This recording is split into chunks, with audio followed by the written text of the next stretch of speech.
You have found yourself in the first wonderful lecture of bioenergetics that we're going to be having this semester. So tonight we're going to go through the syllabus, and then we're going to go ahead and talk through just a little bit more of kind of expectations. So you guys got a good idea what's going on. Then we're going to go and lecture. So all together, don't know how late we're going to go tonight, but we're going to get it in. So without further ado, I'll switch over to the share screen and hopefully, yes. Wow, congratulations. You guys can see the Zoom controls. They're so exciting. Okay. Got to have like everything in its mother open in all these tabs so I can see what's going on. And folks, if you're not able to like unmute yourself and talk, then go ahead and just put something up in the chat. I've got that open so I can kind of see what's going on. And so what we have right here is our wonderful syllabus. So congratulations. We're going to be meeting from 6 o'clock till whenever we get done. And I really promise you guys it's going to be faster than 8:55 every night. So we're just meeting on Thursdays. I'm not going to insult your intelligence with reading the course description. I would think about purchasing the book. I know obviously you guys can rent it and otherwise. You can use an older edition, but Jakundra makes a pretty darn good text. And I'm a big fan of what he has in there. And it's just kind of a good reference material for those of you guys that want something on, kind of the basics of nutrition and otherwise. Obviously, we're going to add a little bit of my own flair to it and a bit more on top, but it's a good choice. Those are the outcomes. You should figure them out by the end of this class. If you don't, you probably didn't pass. I'm not going to insult your intelligence by reading them. We then have the evaluation, which is what you care about. Now, there's going to be 3 exams. Each exam you are going to take once as an individual and then once as a group. Since we're doing it online, how we're going to set up those groups, I don't know, but we're going to do it. We're going to figure out a way that's going to work for everybody. Each exam is cumulative, so you can't treat your education like an Etch-a-Sketch, shake it once and throw it away. You're going to have to remember the things that we talked about. Now, we are going to have a project where you're going to track your diet and exercise for 2 separate 4-day blocks. And then you're going to make up a bunch of graphs showing your total calories, your macronutrients, a couple micronutrients, and then kind of what's the basic trending you're seeing between those 2. You are going to do a quiz each group or each week. They're going to be mostly individual. We'll talk about that stuff, and I'll bring up the Blackboard shell pretty soon, along with you're going to take homework quizzes over each of the chapters. Those you can take as many times as you want. It only keeps your highest grade, so keep taking it until you get a really good grade on it. If you are struggling in this class and then at the end of the semester, like, hey, is there any way that I can insert this grade? I've really been hurting. I'm like, well, I'm gonna look at your homework grades, and if they're averaging less than a 9 out of 10, that tells me that you weren't working hard. It's okay to struggle. It's not okay to not put in effort. That's something that I'm not gonna stand for.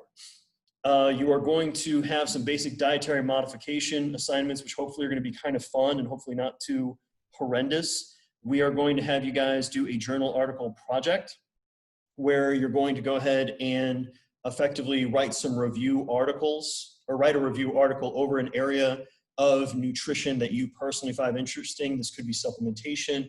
This could be something like just general overall intake of a certain macro for performance. Could be a disease state. You've got a lot of different options there. And then there's a couple other extra credit things we'll probably weave in as we go.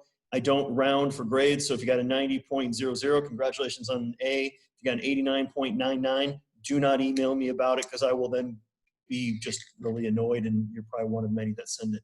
So student progress, you're going to find that on Blackboard. If you have questions, comments, concerns, shoot me an email. If emails do not work, as far as some things are better if we just have a conversation, I'm comfortable with you giving you guys my phone number. If I give you my cell phone number and you send me a message after 9 o'clock p.m. and before 8 a.m., we are going to have problems. Long story short, and I'm sorry, Zach, because you've got to hear this story for the 3rd time now, but being a strength coach, I used to give my number out to the athletes if they needed anything. Unfortunately, when you have a first name like Mike, and especially of my generation, it's a pretty common name. So nothing better than getting a text message from a girl on the dance team at 2 o'clock in the morning that you need to come out and join us at the bars, which is picked up by your wife wondering why a college girl is asking for you to come out to the bars with her. So we went from having a nice, pleasant evening when we were actually both in bed asleep to, and that's when the fight started. So, like I said, don't text me late at night. Attendance policy, show up. Guys, things are really weird. I have no idea what's going on with your lives. If you have issues with internet connection, in theory, there should be 24 people in this class, and I only see 21 here, not including myself. So we obviously already have a number of people that aren't making it tonight. The key is let's just get through it, get your work in. If you're really struggling, let me know. And I'm going to put all of these lectures on YouTube afterwards. I have a YouTube site. You can see videos of me picking things up and putting them down if you're really bored. But go ahead and, you know, shoot me a message if you're having issues. I'd be more than happy to go through this stuff with you and make sure that you're doing well. Yeah, we don't have to worry about anybody showing late because that doesn't exist right now. You can look up how you drop. Who cares about cell phones? Some of you guys are watching this stuff on your cell phones. The CSA statement, if you guys need any modifications or anything, please, please, please contact me or make sure they contact me and I get that documentation so we can get everything set for you. Please don't cheat, please don't cheat, please don't cheat. That means just using other people to help with your exams, and otherwise you're going to take them as a group anyways, so just chill off on cheating until it's socially acceptable, because I'm literally having you guys work in groups. Non-discrimination, harassment, Title IX, and prevention statement. Don't be a jerk. If somebody's being a jerk, please report it. Yeah, things suck right now. Don't make it worse. Don't be that guy or girl. Office email, I love it. We actually have to bring up the fact that there's emails, like, and this new highfalutin thing we got thing is called the emails. It's like a letter, only it's through the internets, and you will go ahead and send people messages.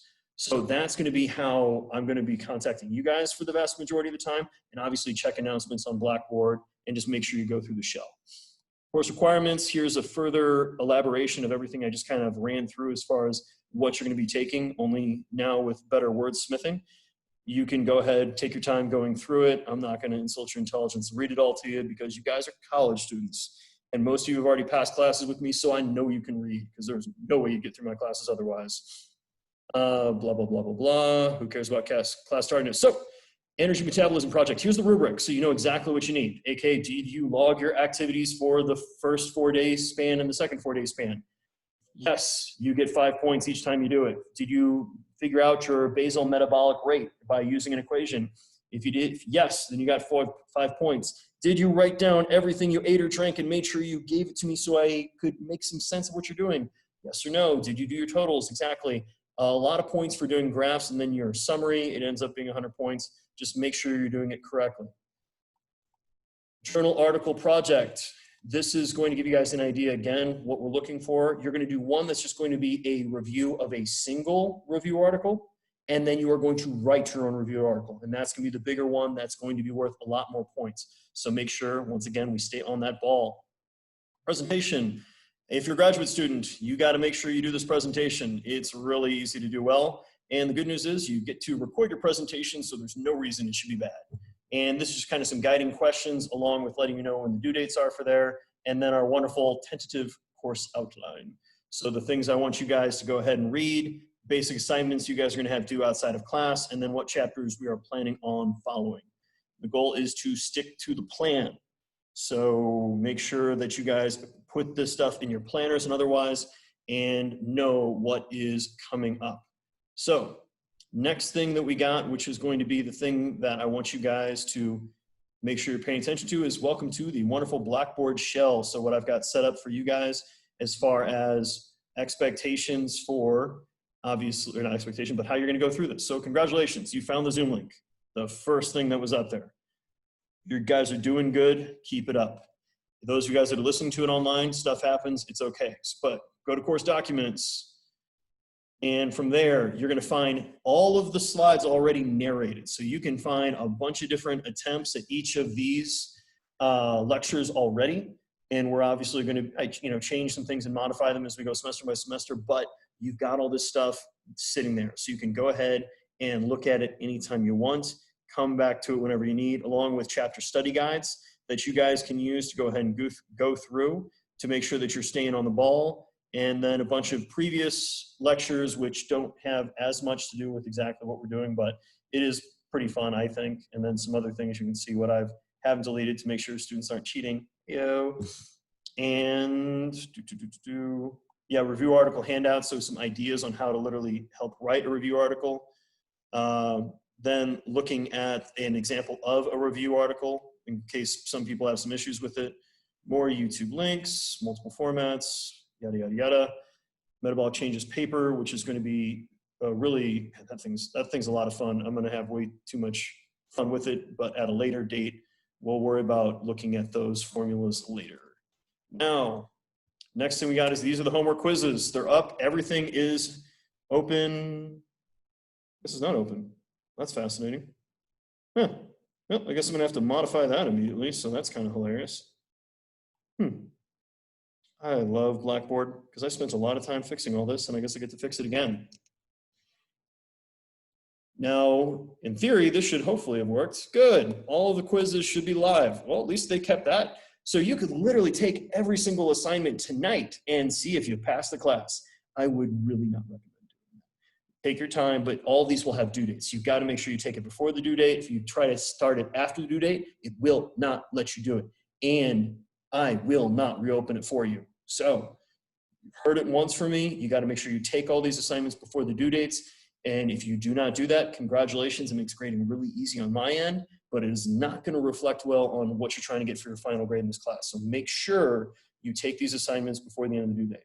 So we've got the metabolic project. The things aren't exactly in order. I just kind of roll through things. I might make a couple of modifications, but I feel pretty good about the things I've done. That's kind of a fun little extra credit thing, is trying to figure out what would be the energy expenditure for different like superheroes. So picking like people that would have like insane metabolic needs like the Hulk is a lot of fun. The research topic is where you're obviously going to drop off and let me know what you're going to be doing. The food setups are some of these assignments that I'm giving you of trying to make a budget work and what are going to be the food lists and everything you're going to do. It's going to probably be very sad and boring, but you get a number of different scenarios. Some involve actually eating a lot of fast food. And then the simple diet is the idea here that I think will be kind of fun is aside from giving yourself, is just trying to find what would be the cheapest diet that would give you 2,500 calories per day. And then I'm probably going to write another, which is going to be literally a diet of nothing but food out of wrappers and figuring out effectively what would be the cheapest way that you could get all of that done. But that's going to be the big keys that you guys stay on top of when each of these are going to be due and obviously taking them when they are going to be due. Any questions so far as to kind of how the Blackboard shell set up and expectations? Because since I'm standing in a room by myself, I tend to talk really quickly because I don't like talking to myself. Turns out I'm not that. When do you think you'll have the homework quizzes like opened up? Because you were talking about how they were hidden. Yeah, no worries. So congratulations, guys. Now you get to see how the sausage is made.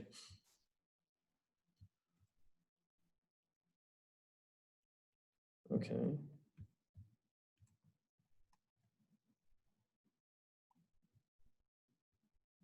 Man, that is going to be really frustrating.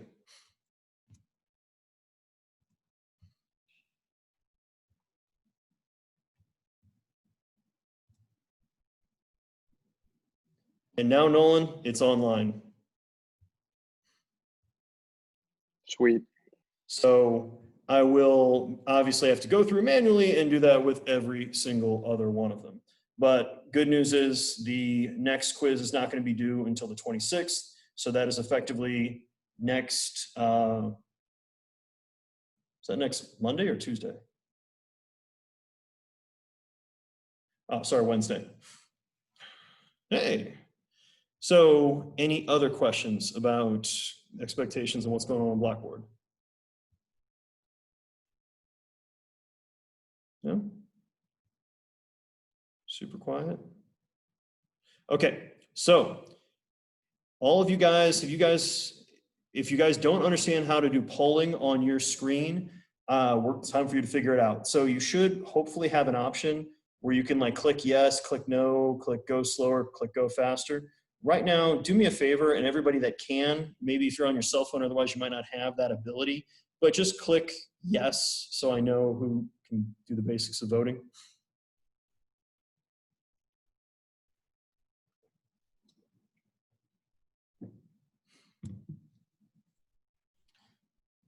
Oh boy. Where do you go? I'm Go ahead. lost. Okay, that's all right. One of you folks that are able to vote, go ahead and just talk them through it because I don't have the same controls as you guys, so I don't even know how it works. Oh, It's in the participant section, so click on participants and then it'll have a little button that says like raise hand, yes, no. cool. Thanks. I found it. Good. Okay. That is looking a lot better. Okay, so Emily looks like she's not able to vote wherever she's at. Same thing with Jai. Ryan.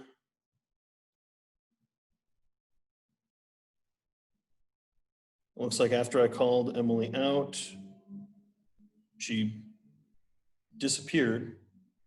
Well, that kind of makes me feel like a jerk. Guys, I understand not everybody's got a good connection. So, from there, on occasion, I'm going to ask you guys questions. So, okay, so you guys obviously found yes. Thank you, Ryan, for saying yes again. I appreciate it. But let me pause for 1 second before you start clicking that button. Let's go ahead and we're going to just do simple poll. Did you eat breakfast today? Yes or no?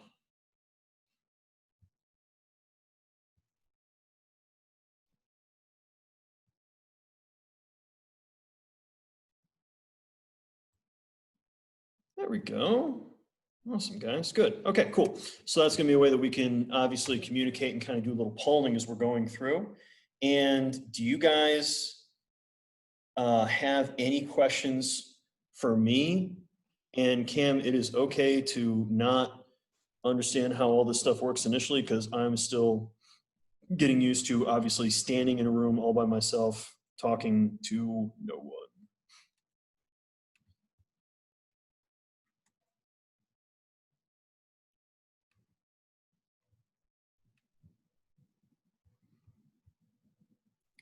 So if anybody has a question, you can just click yes in there. You can unmute yourself and you can obviously write that in. If you guys do have a question, just go ahead and in the chat, just literally just put a question mark and then write what your question is, because that'll at least let me know a question's coming. Because obviously otherwise I can go really quickly and I might just fly right by what you wanted to talk about. And then you might feel like, we don't have time or we can't go back and talk about what we missed. So then nobody's got any questions for me. Sounds good. Then I got questions. Go ahead. I have a question. Yeah, do it. What's up? So this is recorded. Are you going to be posting these recordings of our classes on Blackboard? I post all of these videos on YouTube just because the bandwidth seems to work a lot better that way. Okay, just want to make sure. Yeah, so there's actually, okay, we're going to stop share because let's face it, I don't want you guys to see how many cat videos I Google because that's going to be embarrassing. So instead, I'm going to take you guys out of that mode, open up the wonders of the YouTubes, and then pull that up by itself. So that way, once again, I'm not going to embarrass myself as badly. Oh boy. Oh God, I shouldn't have gone to. Okay, cool. So, going back to the share screen. Okay, so here is my YouTube's channel, and you can see how obviously it's all the other lectures I've already uploaded for my other classes that I'm also teaching. So this is just kind of where I put them all because like I said, it's super easy. And so you're going to see playlists. And so for you guys, like you could literally go to the Bioenergetics, and I've already narrated a number of these. So notice like there's just really abridged ones up here. So you can just go and watch those along with, like I said, because I put it up twice, that's why I deleted it. And then you've literally some Q&As that I've done with different students along with lectures from this past spring. So, you can go ahead and then, yeah, my interview with frickin' Jake frickin' Deckard. That is one you guys are gonna have to watch because he's awesome. And hopefully, and then also talking with Andy Holmes. So those are both interviews you guys are gonna have, but you can see how all this is up there. So you guys just need to, click around and go go visit the YouTubes. So does that straighten that out? I'll take that as a maybe. Every time I switch views, it moves the participant thing, and it also moves the chat, so I can't see what you guys are doing for a few moments. So I'm gonna guess that answered whoever's question that was. It was mine. It answered it. Okay, cool. Like I said, this is worse than teaching biomechanics. All I'm doing is just standing here like I don't know if they got that or yeah. So guys, don't ever hesitate to ask questions and or stop me from lecturing so we can go and obviously go into what you want. Now, that being said, you guys are ready. Let's go ahead and we're going to jump right into chapter 1. And the good news is chapter 1 is really, really simple. At least that's the hope. Okay. So we're really just talking about the basics of nutrition, which is nutrition is going to be all of the different processes. So that's going to be ingesting the food, digesting the food, absorbing the food into the bloodstream, and then metabolizing it. Okay. And then we are going to assimilate it into different tissues in the body. Now, a nutrient is a substance that is going to perform essentially one or more functions in the body. So some nutrients have calories, so we can burn them for energy. Some don't. So minerals don't have energy that we can burn for calories. However, they're going to be very important for a number of different processes in the body. Now, these nutrients are going to help us grow or develop, okay? Obviously, simple examples of this is proteins for muscles, calcium and phosphorus for bones. It's going to give us energy, so this is where we're going to think about carbs and fat. And then it's going to help us with the regulation of all the different metabolic processes in the body. So this is our vitamins, our minerals, proteins, etc. And we're going to find that inside of these classifications, we have sub-classifications. So if you guys look on the right side of the slide, you're going to see carbohydrates has monosaccharides, disaccharides, which is just two carbons put together, or two sugars put together. Sugars are typically 6 carbon molecules. Polysaccharides, meaning many. And so these are going to be complex carbohydrates that we're going to be eating. They're sometimes in long chains, sometimes they're branched. We'll talk about that more when we get to carbs. And then we've got fiber, which is going to be something that's it's another type of carbohydrate that's a polysaccharide. However, due to the way that the chemical bonds are between these molecules, we as humans metabolically can't break them down. So the bacteria in our body is going to help digest them, or it just kind of adds bulk to our bowel movements. So carbs are essentially an energy source. That's really what they're really useful for.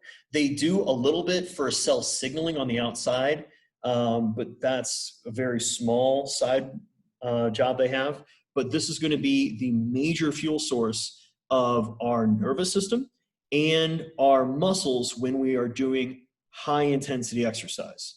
Now, the storage form of this is what's known as glycogen. We've talked about this in exercise physiology. It's a great storage form, except for the fact that you got to store a lot of water with it, which adds more to your body. Along with it happens to be very finite in how much we can store. Now, when it comes to the intake of carbohydrates and effects on our health, high sugar is associated with obesity. And yeah, some people are going to debate it because it turns out it's a number of different issues. We're going to get into the hyperpalatability of food at some point, which is kind of a major issue, which sugar really adds to that problem. And the increased sugar intake that your average American has, while coupled with the lower amount of physical exercise, lends itself to bad outcomes. So when I talk about the straight lines and the branching of carbohydrates, so you've got your single sugars at the top. So that's your glucose, fructose, and galactose. They're just 6 carbon sugars. Then you're going to have your disaccharides. So you see I have 2 put together. Now we're into polysaccharides, and we see how it either goes where it has branching or it's straight. Okay, that's just a little bit of how effectively they're configured. And then down here, we've just got a number of different sources. And fruits are not bad for you guys. They're not going to be the reason people are getting issues with diabetes.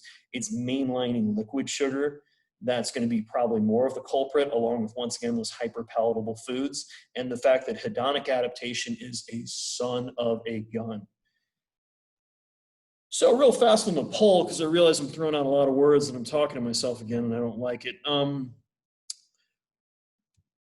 Yes or no, do you guys know what hedonic adaptation is?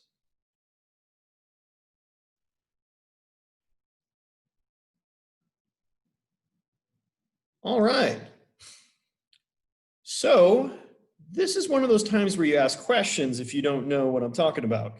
Okay, hedonic adaptation is the brutal reality of unfortunately being being human, where we tend to adapt again and again to whatever situation we're in. So what this means effectively is what used to make you really happy, what used to be like, oh man, this is the greatest thing ever, no longer gives you the same type of reward.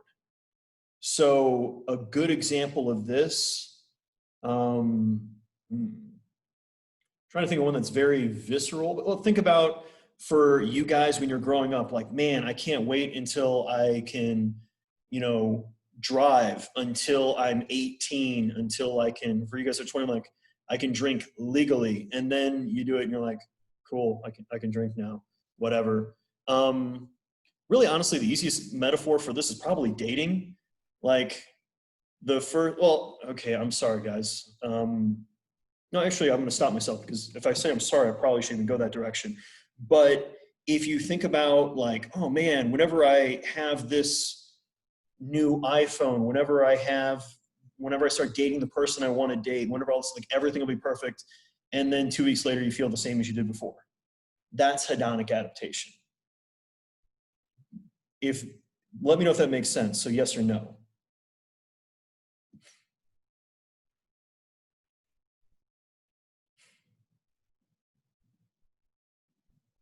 Awesome.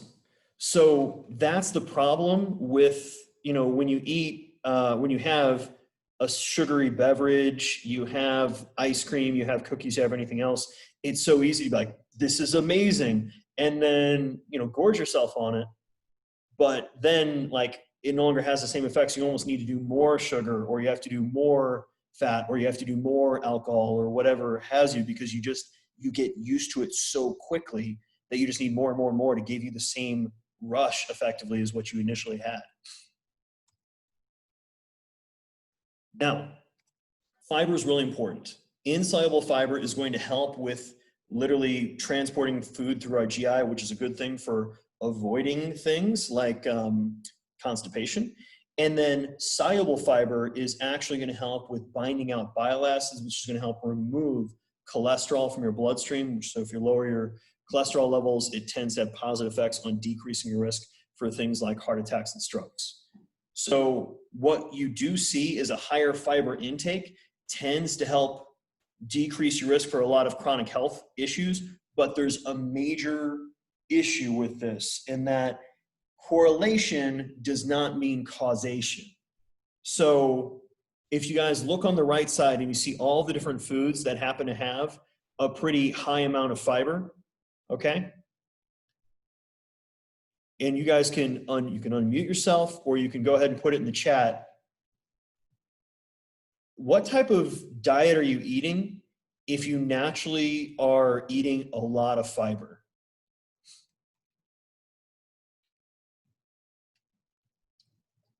It would be like vegan or like vegetarian, wouldn't it? Not necessarily, but along those lines, where you're naturally eating a lot of fruits and vegetables. So is it fiber, or is it just not eating like an a-hole? Because it turns out McDonald's burgers and French fries, not a lot of fiber.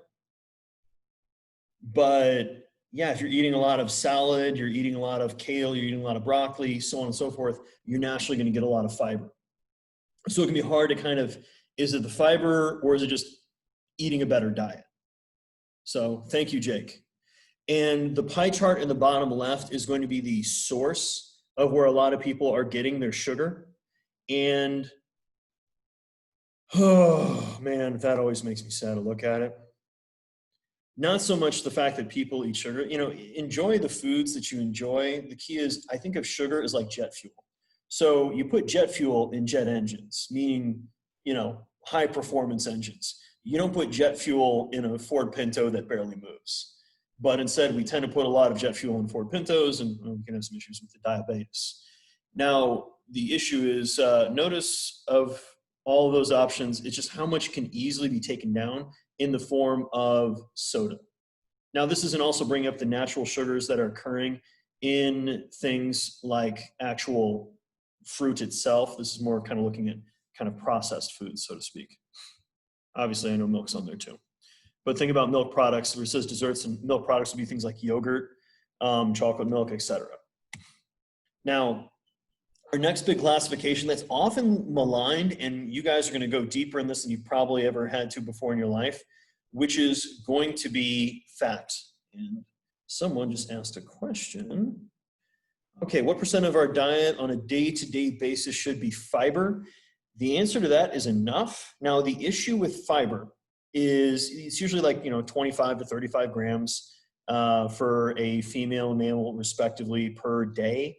But instead, if you're thinking about that calorically, that means you're only talking about what ends up being only 140 odd calories worth of fiber in a day.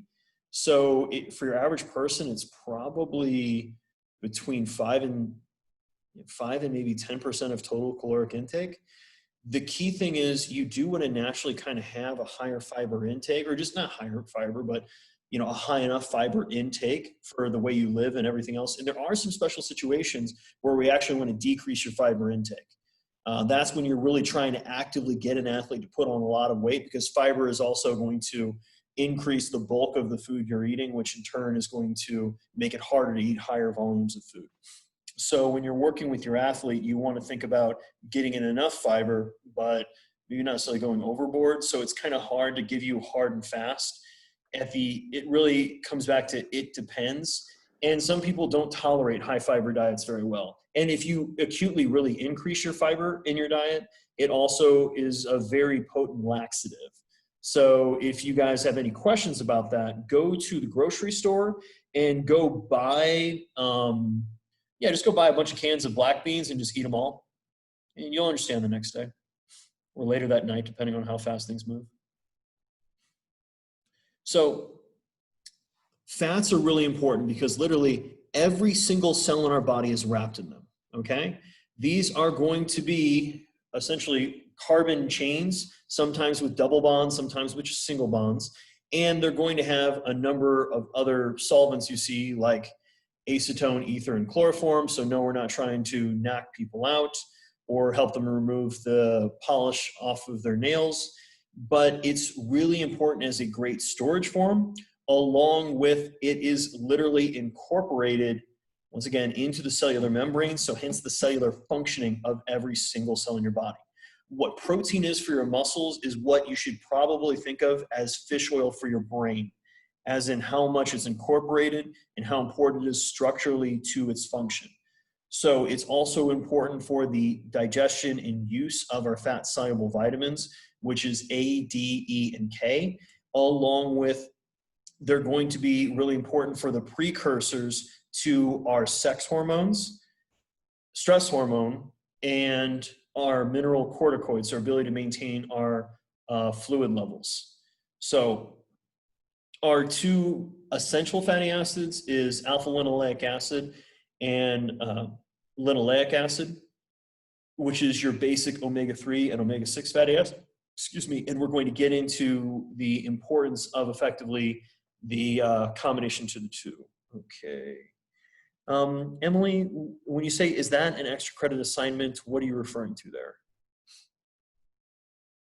The beans. Oh dear God, no, that's not extra credit. You guys can do whatever you'd like to your bodies. Welcome to living in America and being free, but I will not be giving you guys extra credit to destroy your toilets. And depending on how many roommates you have, make your world a lot worse, or make your roommate's world a lot worse. So, oh, yeah, if you guys ever meet my wife, ask her her story about her pie making. We'll leave it at that. Now, fat is also awesome because it tastes amazing in that it gives you a lot more satiety with foods. It's going to make things feel a little bit fuller. And oh no, Cam, the pie that you made was too good. But let's just simply say there's consequences for your actions. Now, fats are a great form of fuel because we can store a lot of it really compactly and it lasts for a really long period of time. The problem is it's much slower as far as the rate of which we can use it. And what we have on the far right side, guys, is what's known as a chylomicron. So it's one of the biggest fat packets you're going to have. That's how you ship it around the body. Then we have VLDL, very low density lipoproteins, LDL, low density lipoproteins, then HDL, high density lipoproteins. And you can see how literally the sizing between each of these changes as you go through. And that's going to be that cholesterol. Whenever we talk about blood cholesterol levels, that's how the packets are moved around the body. It's normal to have these. The key is having too much of certain ones. That's a bad thing. And when it comes to fat intake in Western countries, just like sugar, that's also pretty much gone up or gone down from the 70s until 2004, but it's going up a little bit. The problem is not fat. The problem is the type of fat. So where you see it says cis bond and trans bond. Cis means both hydrogen molecules effectively are on the same side of the fat. Trans is one's on one side, one's on the other. And that trans literally is going to cause it to effectively kink in a way that makes the structural integrity of your cells too sticky, which is why high trans fat diets literally increase your risk of things like heart attacks and stroke, because your capillary walls and your artery walls aren't as flexible and pliable as they should be. So it's not so much that high fat diets are bad. I'm sure a lot of you guys have seen somebody on social media that loves to scream from the rooftops about how great the ketogenic diet is and how it's fixed everything in their life and made them a multimillionaire or whatever. The simple reality is you can be on a high fat diet and be perfectly healthy. And the issue is not everybody is really good at adhering to those type of diets because they're very strict if you're doing it correctly for a ketogenic diet. And everyone has different tastes. But what you're always going to find is whenever somebody finds a method that works for them, they love to be evangelical about how effective that diet was for them and can maybe start to paint with a little too broad of a brush. So we'll get into that. Now, here, guys, is a list of it's a relatively basic and short list of a variety of different forms of fat. Now, before you guys saw this table, could any of you, and this is another kind of a poll question, name name 3 or 4 individual fatty acids?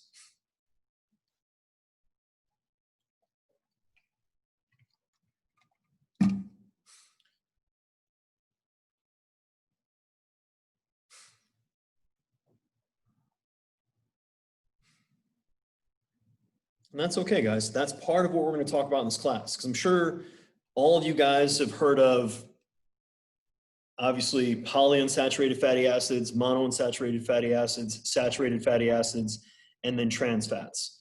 And all of that is effectively the big classes. Like that's the difference between simple sugars and complex carbohydrates and fiber. But just those double bonds and then the length of these chains give them very different physiological effects upon the body. And so specifically, when we look down close to the bottom and you see EPA and DHA, those are going to be 2 that are really important when it comes to anti-inflammatory signaling and overall functioning of the body. Gamma linoleic acid, GLA, is an actual omega-6 that anti-inflammatory, and both lauric and caprylic acids are actually slightly antimicrobial and antiviral, and that's actually naturally produced in breast milk, along with found in things like coconut oil.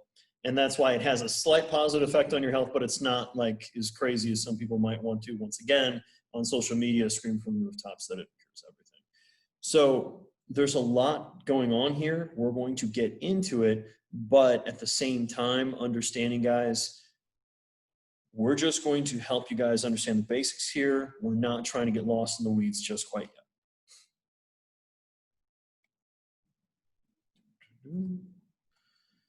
Then we come to protein. Protein is broken down into its individual components, which is the amino acids.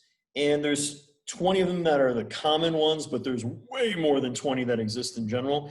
All a protein is made up of is a center, what's known as chiral carbon. And then outside of that, there's going to be one hydrogen, one amino group, so that's a nitrogen with some hydrogen around it, one carboxylic acid group, which happens to be a carbon with a double bond to one oxygen and a single bond to another. And then there's the R group. And that's the side chain, that's what's going to give them their individual variations. And so when you combine those different 20 amino acids and more, you're able to create the wide variety of different effective enzymes and effectively proteins inside of the body that are going to give us the function that we have. So proteins are important for not just cellular function, they're important for your immune system, they're important for your digestive system because it's literally digesting itself every single day. And it's important, obviously, for our muscle mass in order for us to move around. So we do need a certain amount of protein every single day in order to move, or in order to just recover what we're losing. Every day you're losing a little bit of skin. If you're like me, you happen to be losing hair. Ugh. But because of this, we have to constantly replenish our protein losses. Fat, we only have those 2 essential fatty acids. Carbohydrates, there actually isn't technically an essential carbohydrate. Now, would you prefer to have carbohydrates to live? Yes. Do you need them to live? No. So on the right side here, guys, those are going to be the 20 basic different amino acids. Don't even bother memorizing them because that's just a waste of your time, but we're going to talk about how some have a little bit more specific effect. Now, the amount of protein Homer Simpson needs to live every day, because he's not doing anything cool, so who cares, is going to be about 0.8 grams of protein per kilogram of body mass. Now, when you're talking about athletes, if you're an aerobic athlete, it's usually going to be about 1.2 to maybe 1.5 grams per kilogram. If you're a strength power athlete, you're talking maybe up to 1.8. And then if you're a strength power athlete is trying to make sure they don't lose any lean mass, it could be as high as 2.5 grams per kg per day.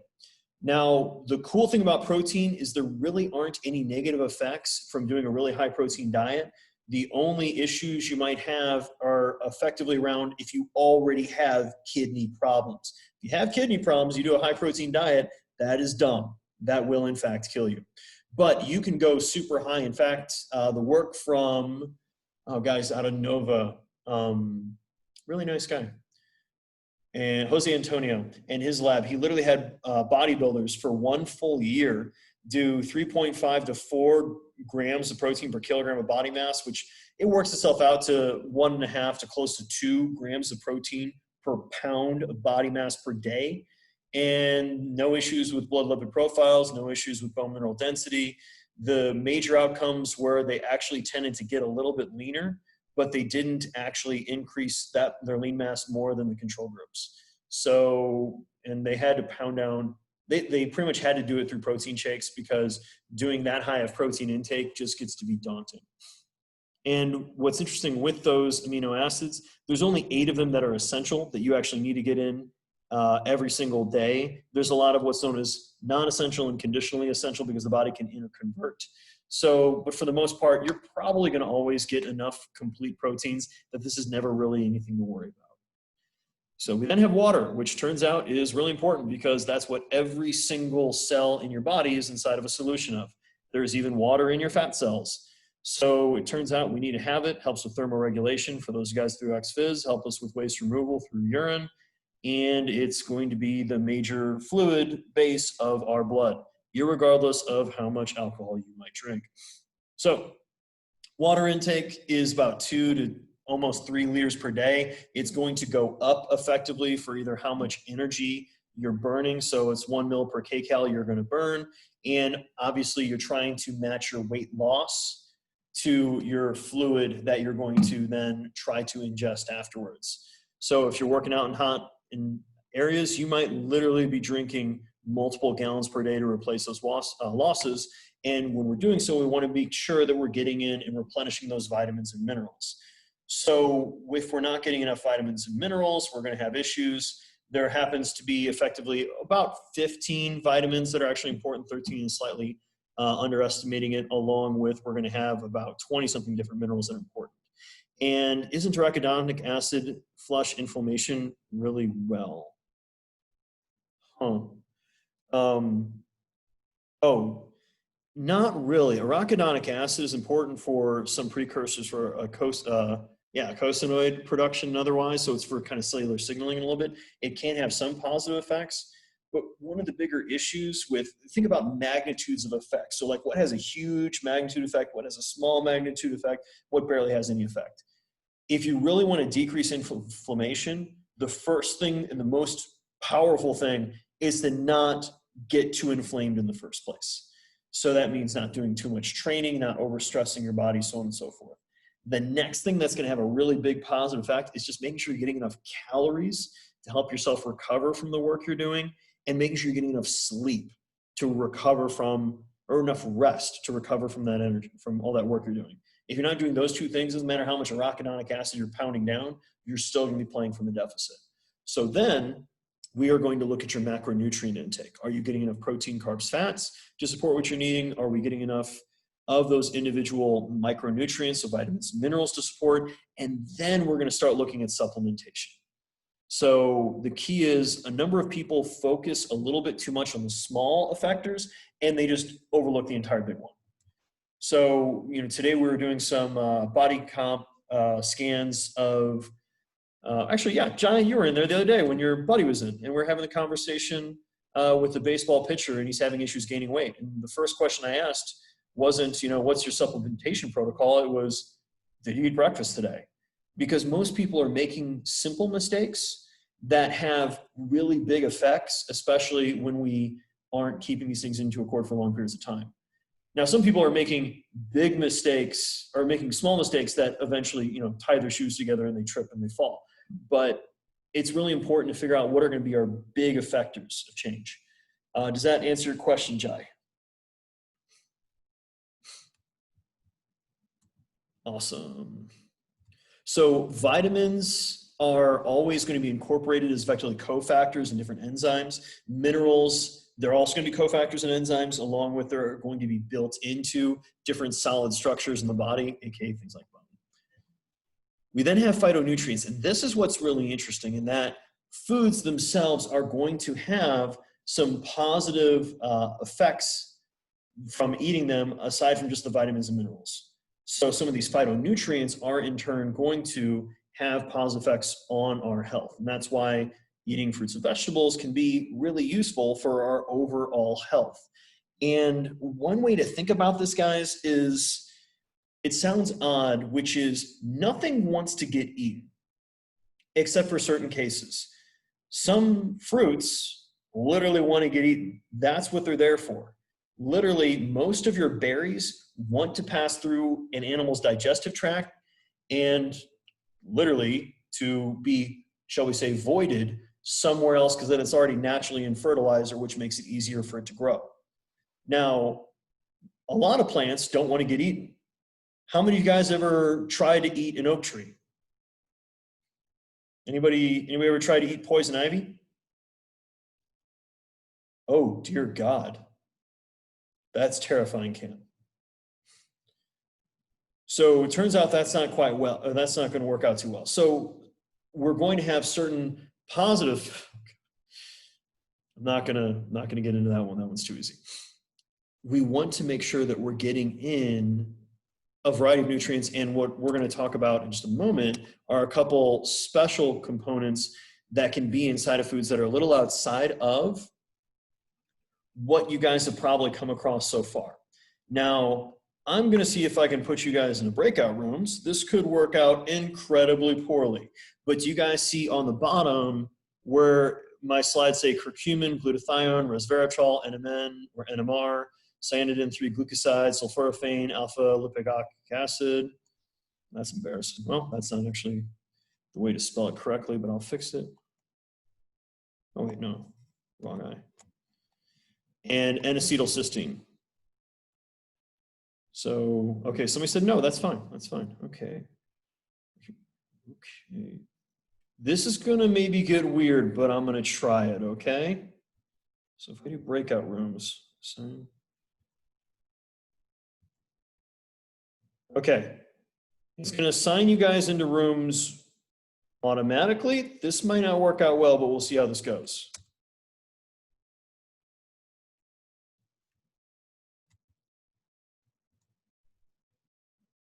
Okay, so in theory, you guys have these rooms now that you can enter. So go ahead and enter them. Can you guys, okay, well, that's kind of cool. Kicks you guys out of the normal one and then moves you over. Huh. Okay. So can you guys still talk, or you guys can hear me? Oh, wait. Hmm.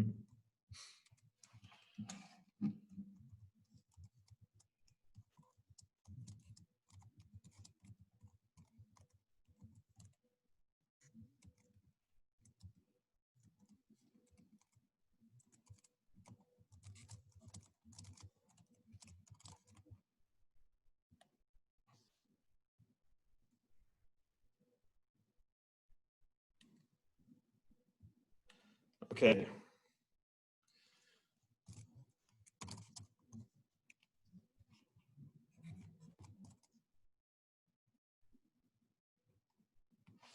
Oh boy, I am probably jacking this up.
Okay.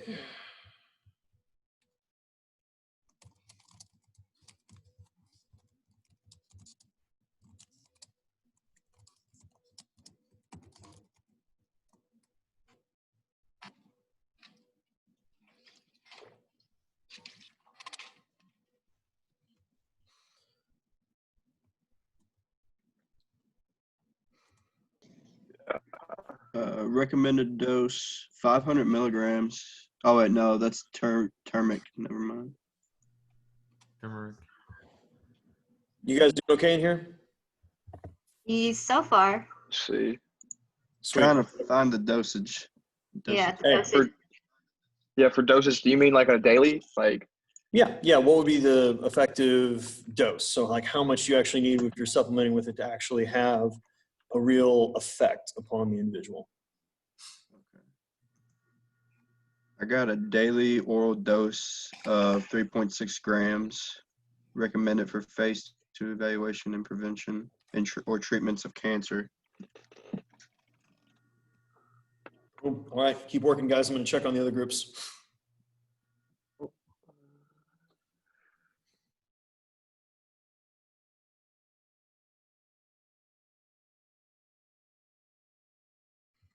Kenny, you got to make sure that you join that group that I sent you over to. Okay, can you send it again? Yeah, let me figure out how the heck to do that again.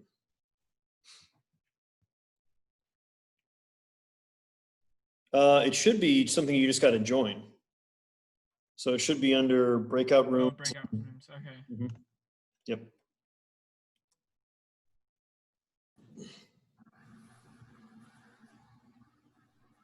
How we doing, guys? Does this just like help NAD plus? And Yes. And then what happens if you can increase NAD levels, and more specifically, it's going to potentially be more useful for someone who's older. So you guys are probably too young to where it's not going to matter, but it might happen, might help, especially more when you get over the 50-year line. But yeah, you guys doing okay? yes. Sweet. I'm gonna go check on the other group.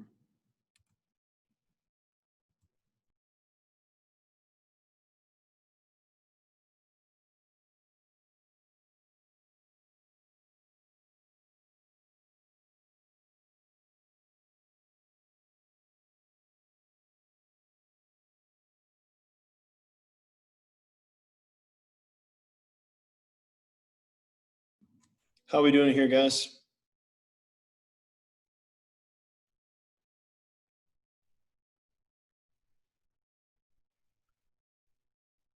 I guess we're doing well. Are you guys talking to each other? Or are you guys just sitting in silence? I don't really know what's going on. Yeah, we're fine. Okay, so you guys, what have you found out so far? I mean, basically, it's an antioxidant, and it helps decrease the risk of heart and what was the other one? Heart disease and cancer. It basically like against oxidative damage. So Yeah. I guess that's just the wear and tear of like your cells and over time. Okay, sounds good. Make sure you guys are figuring out the dosage, like how much you need to take, how frequently you need to take it, and then look at sources of it. I found blueberries. And blackberries, doing good, guys. Stay with it, and we'll have you guys come back together in a few minutes. I'm gonna go check on the other group. All right.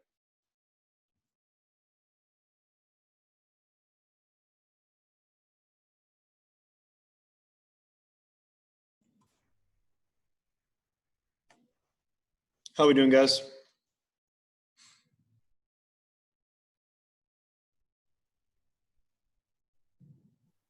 I think I've got some good information. Okay, and if you have some bad information, so it is, but make sure you guys are figuring out effectively what's the dosage you might use for this, what are sources, like things you might find this in, and like how often do you need to use it for have an effect. Okay, so keep staying with it, and then we're going to come back together in a group and say about 4 or 5 minutes, and we'll wrap up for the night. Okay.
All right, guys, we got everybody back.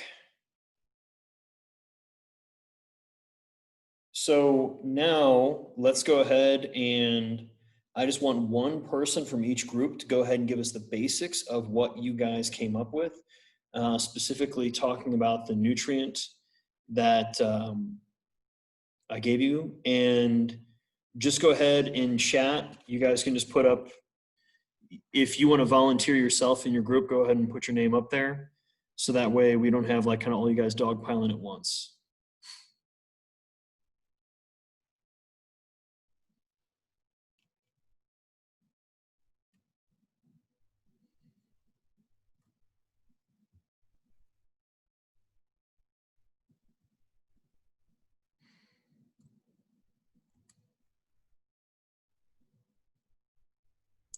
Or it looks like nobody wants to talk.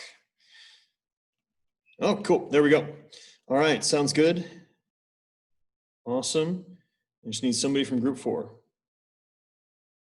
Perfect. All right. Well, let's just go in order of volunteering. Hannah, go ahead and tell us what nutrient I gave you guys and kind of give us the basics.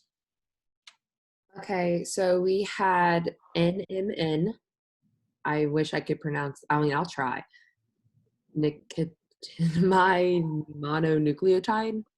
Yeah, Or- nicotinamide mononucleotide. Mhm. Basically, it helps enzymatic reactions with NAD+.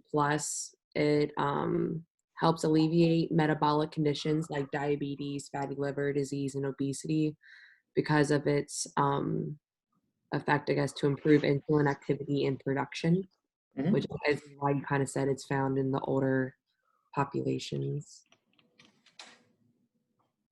Good. Nice job. And then let's go ahead. Next up, let's go ahead and have Connor. Okay, so we had curcumin, and Mhm. curcumin is actually it's a pigment that's found in turmeric, the spice. That's Mhm. part of the ginger family. So some of its best benefits primarily is used to reduce markers of inflammation and can increase the level of endogenous antioxidants in the body. Some of the other smaller effects that it have are improvement in the symptoms of depression and anxiety, and pain and function in osteoarthritis. It can also reduce LDL cholesterol, blood glucose, and blood pressure. But the research is a little less consistent with those. So, yeah, Good. primarily good for reducing inflammation. Awesome. Nice work, Connor. All right, next up, Ian, go ahead and talk us through.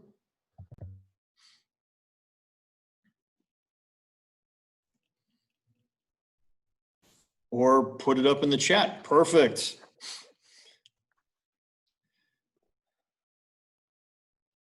Hey, I like it, Ian. There's no verbal pauses when it's in text. Nice. And one thing that I get a kick out of with resveratrol, and the fact that it's in red wine, which means it's in grapes. And so you love to hear, or what I love is all these people talk about how, oh, I drink this red wine for my health. Mike, you know, you could just not do drugs and just eat the grapes. You know that, right? That's not really taken over too well. So good job. And then last but not least, go ahead and Jake, go ahead and walk us through what we gave you guys. So our group had cyanidin. Is that how you say it? Cyanidin. Cyanidin. And basically what it is an antioxidant, and it also has a kind of this salvaging property to it where it basically cells that have broke down through oxidation and all that, it basically goes and repairs all those. So it gives it a benefit of lowering your risk of health disease and also lowering your risk of cancer. And how this has happened, it kind of like gets absorbed through your plasma, and the dosages are still kind of like fuzzy. It said, I saw one where it said the FDA still has it regulated. So, but I also saw another one where it's 150 milligrams per kilogram of your body weight, which, Woo, that's a lot. yeah, I don't know how accurate that is, but and you find it in blueberries and blackberries and I guess eggplants. It said purple like like Pigments. plant. Yeah. Mhm. So Oh. So thank you, Jake. In the polling, guys, how many of you, or had any of you guys heard of even one of these nutrients before I brought them up?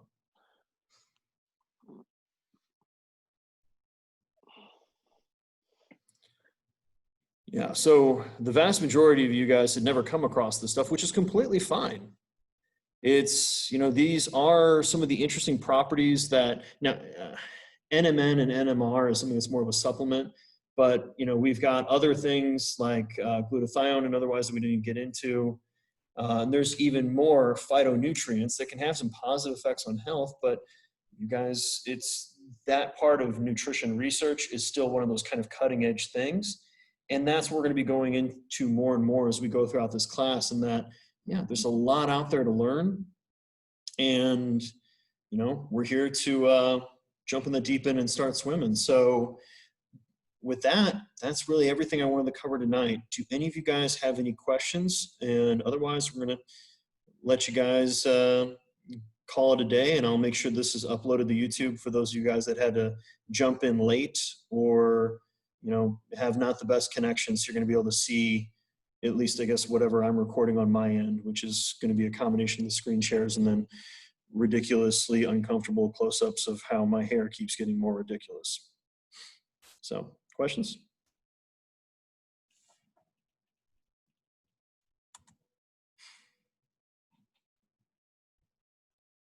No questions? Sounds good, guys. That's fine. All right. Well, since nobody's got anything they want me to go through, you guys stay safe out there. Have a great night. And yeah, make sure you get on top of that first homework quiz. You've got till the 26th. Saw me edit it. And I'm going to make sure the rest of those are going to be ready to rumble. Take care of those tomorrow. So stay safe. Talk to you guys more soon. Bye-bye.